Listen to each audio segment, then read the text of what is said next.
Vision 2020 is a very ambitious project. It's decided by the executive board of the EBU, but it's a project directed at the members, and it's also a project of the members.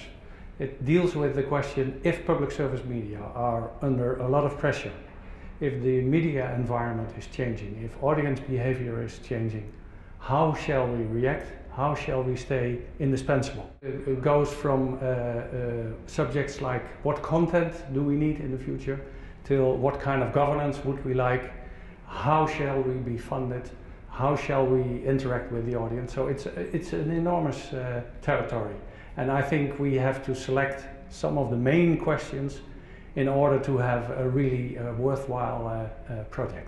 If the members are finding answers to this kind of questions for the future, it will also have an impact on the EBU itself. So at the end of the project, we also try to establish what the outcome of this question, how to make public service media indispensable in Europe in the future, how this will interact with the future of the EBU itself. One of the major questions which will be on the table is how to win the hearts and minds of the audience. I mean, more and more we see that the future of public service media is not so much dependent on governance anymore, it's dependent on how the audience perceives us. So if you talk about being indispensable, it means that you also have to be perceived as indispensable. So it's very much related to the question, what do we do for our audience, how do we interact with our audience, and how do they see us? The main thing is that we learn from each other. I mean, everybody is thinking about its future. All the members are dealing with this.